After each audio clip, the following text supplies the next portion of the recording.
वह पथ का पथिक कुशलता क्या, जिस पथ पर बिखरे सूल न हो। नाविक की धैर्य परीक्षा क्या, जब धाराएं प्रतिकूल न हो। हेलो फ्रेंड्स, जय हिंद, नमस्ते, नमस्कार, आदाब, सत श्री अकाल। कहा जाता है कि बगावत बेरुखी से और भड़केगी, वो क्या जाने। तबीयत इस अदा से और भड़केगी, वो क्या जाने। वो क्या जाने अपना किस कयामत का इरादा है, किसी पत्थर की मूरत से बगावत का इरादा है। आपने दोहा अक्सर सुना होगा आजकल इंस्टाग्राम पे। तो हम भी उसी संदर्भ में बात कर रहे हैं।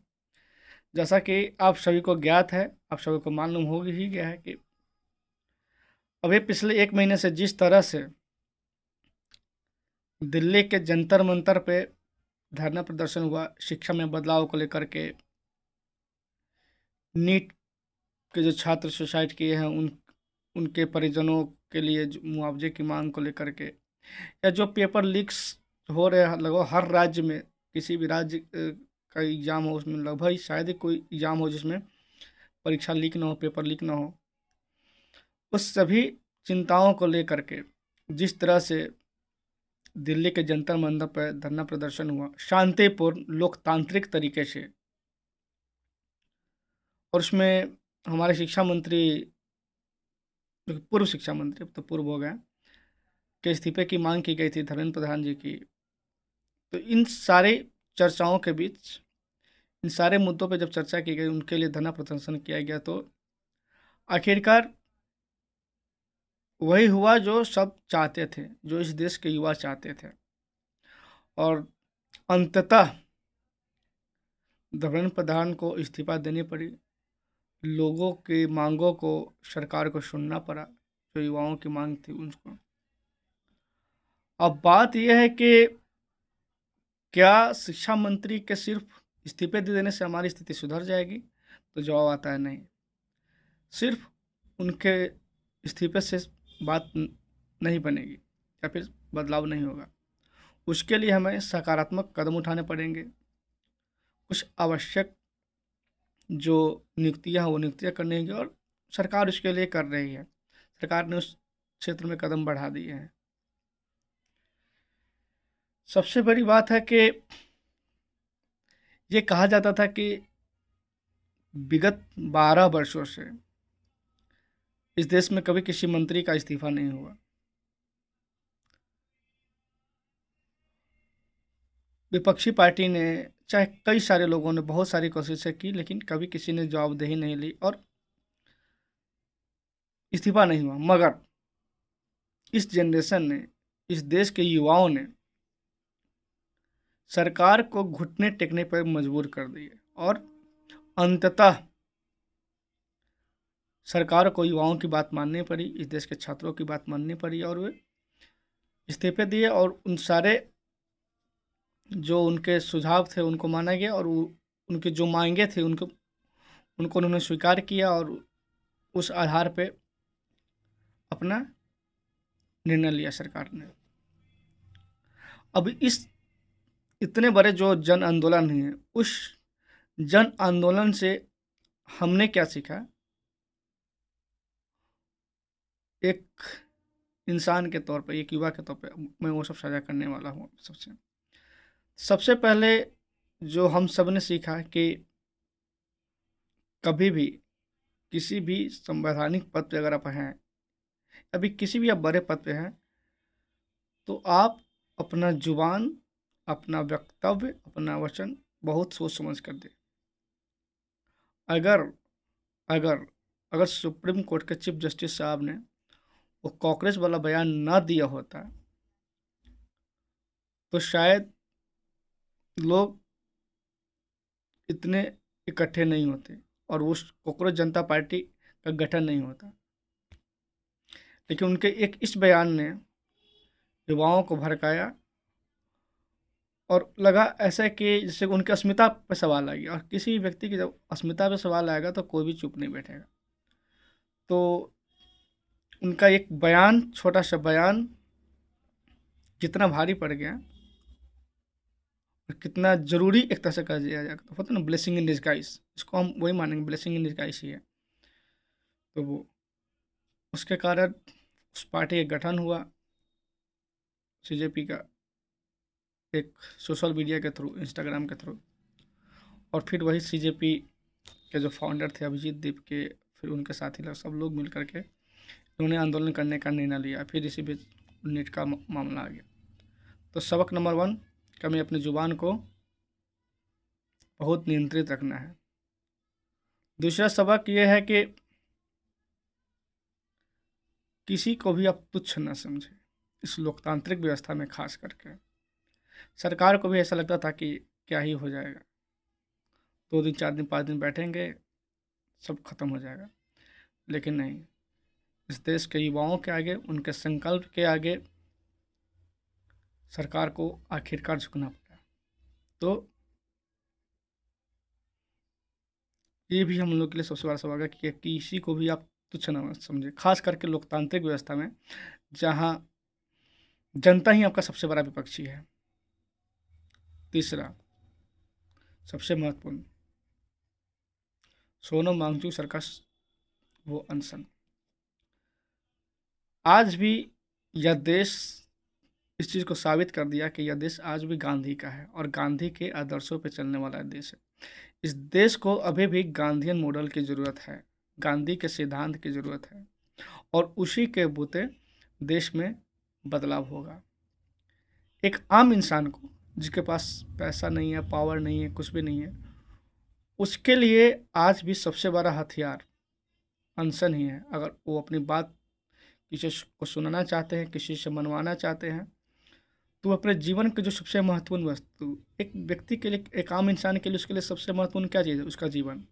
अपने जीवन को दांव पे लगा करके आप सरकार तक अपनी बात पहुंचा सकते हैं और उनको बता सकते हैं। फिर सरकार को अगर लगेगा कि इसके पीछे कहीं ना कहीं सच्चाई है, वो मांगे जायज़ है, तो सरकार को झुकना पड़ेगा, सरकार को आपको सुनना पड़ेगा, सरकार आपकी बात सुनेगी।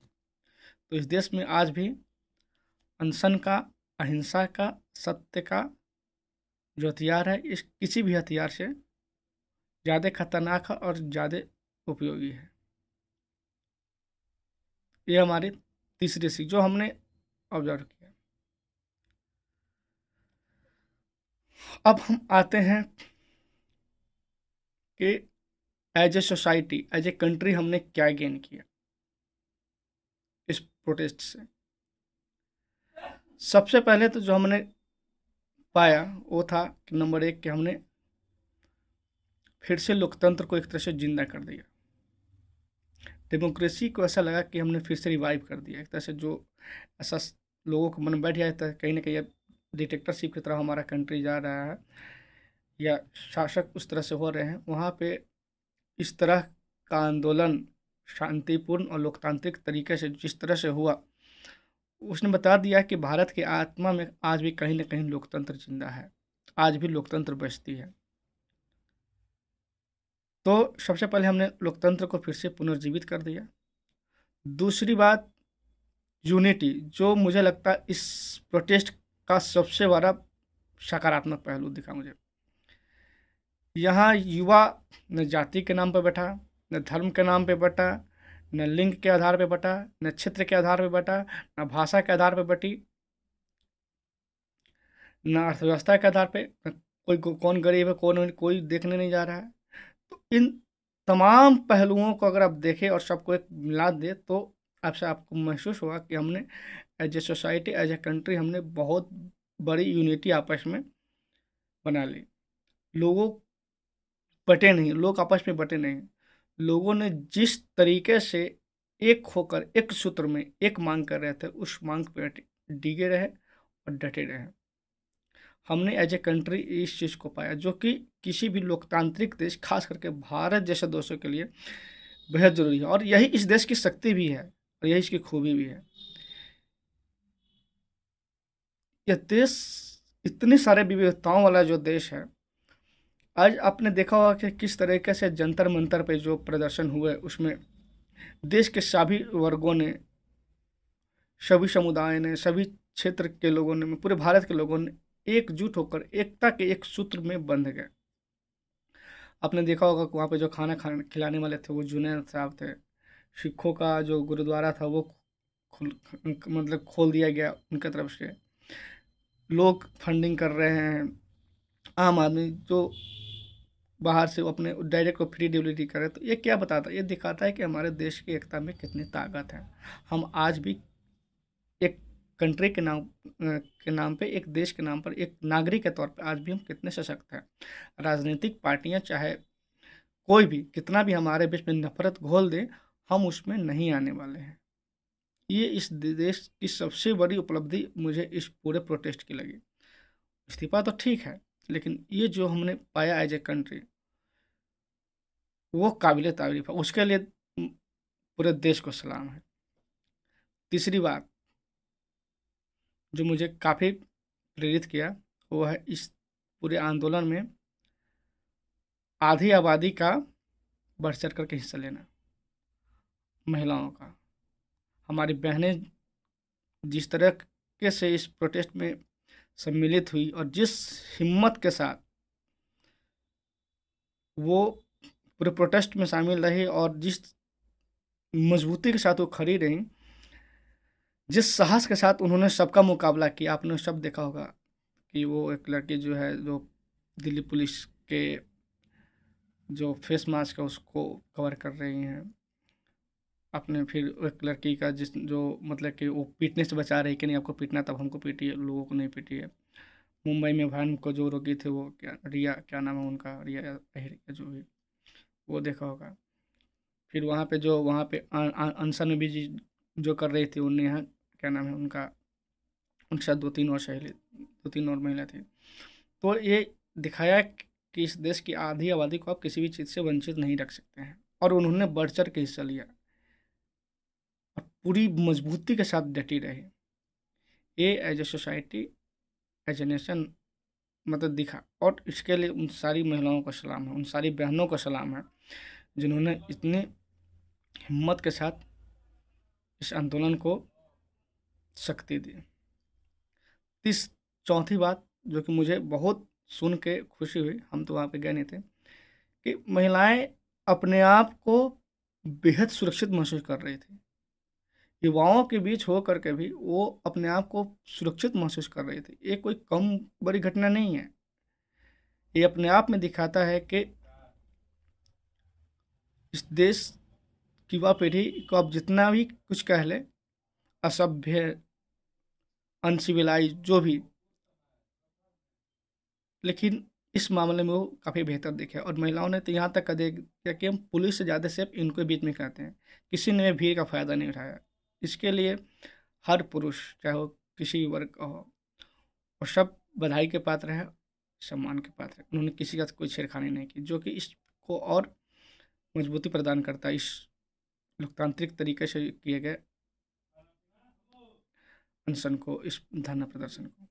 तो ये हमने एक सोसाइटी के तौर पे हमने अचीव किया। और उन सभी भाइयों को सलाम है, उन सारी बहनों को भी जिन्होंने इस बात को स्वीकारा कि वे ज़्यादा सुरक्षित है यहाँ पे। अब आगे हमारे लिए क्या चुनौतियाँ हैं? तो चुनौतियाँ यही हैं कि जिस तरीके से हमने अपना एकता दिखाई, हमने अपनी एकता दिखाई है, हम किसी के भी लाख बहकावे पे, लाख गलत दुष्प्रचार के बावजूद हमने आपस में जो एकता दिखाई है, उस एकता को सदा बरकरार रखना है। इस लोकतंत्र को हमेशा जीवित रखना है। दूसरी बात, कभी भी हमें अपनी बात पहुँचानी होगी तो फिर हम ऐसे ही शांतिपूर्ण धरना का सहारा लेंगे, अनशन का सहारा लेंगे। इस देश को आज भी गांधीयन मॉडल की ज़रूरत है। ये हमने साबित भी किया, आगे भी ज़रूरत रहेगी, शायद 100 साल बाद, 1000 साल बाद भी। तीसरी बात, कभी भी किसी पे फालतू का आरोप नहीं लगाना है बगैर कुछ जाने हुए। ठीक है। और चौथी बात कि सरकार से सवाल पूछते रहना है। ये हमारे लिए चुनौती भी है और हमारा कर्तव्य भी है। सरकार से सवाल पूछते रहना है, अपने हक के लिए लड़ते रहना है, किसी से झुकना नहीं है, किसी के सामने किसी से डरना नहीं है। ठीक है। और आखिर में हम कुछ इस पूरे प्रोटेस्ट के जो नायक है उनके लिए सबका नाम लेना तो संभव नहीं है और हमको याद भी नहीं है, ईमानदारी से कहें तो। बट कुछ लोग हैं जिनका नाम अगर ना ले तो शायद ये सही नहीं होगा और ये हमारी चेतना के साथ सही नहीं होगा। तो सबसे पहले अभिजीत दीप के भाई सलाम है। आपने जो कर दिखाया वो किसी भी जन आंदोलन मतलब जो कोई नेता नहीं कर पाया, जो कोई विपक्षी पार्टी नहीं कर पाया, वो आपने कर दिखाया। तो उसके लिए बहुत बड़ा आपको सलाम है। दूसरा जो उनके सदस्य थे, साथी थे, जो आशुतोष टाका हो, सौरभ दास हो, विजेता दैया हो, सब लोग, और जो अनशन पे बैठे थे, जो नेहा और उनके साथी जो लोग हैं वो लोग, उन सभी को मेरा सलाम। दूसरा, अनशन करने वाले सोनम वांगचुक सर, उनके लिए तुम काफ़ी पहले ही बोल चुके हैं। तो उनके लिए बस यही कह सकते हैं कि सर ईश्वर आपको लंबी उम्र दे, और हम तो कहते हैं हमारी उम्र भगवान आपको दे दे। आपके जैसे लोगों को इस देश की काफ़ी ज़रूरत है और हमारी उम्र आपको लग जाए, आप और भी देश की इस तरह सेवा करते रहें। आपके जैसे लोग इस देश को न केवल ज़रूरी है बल्कि मार्गदर्शन के लिए भी, बल्कि आपके जैसे देश लोग का होना इस देश के लिए एक गौरव की बात है। आप भारत रत्न हैं और भारत रत्न के हकदार हैं। सो सोनम वांगचुक सर के लिए तो उनको भगवान हमारी उम्र लगा दे, ईश्वर से हम यही विनती करते हैं। और जीवन में कभी भी अगर आपके काम आ सके तो मेरे लिए सौभाग्य की बात हो किसी भी तरीके से। तीसरा, जुनैद भाई, आपकी जितनी भी तारीफ की जाए कम है।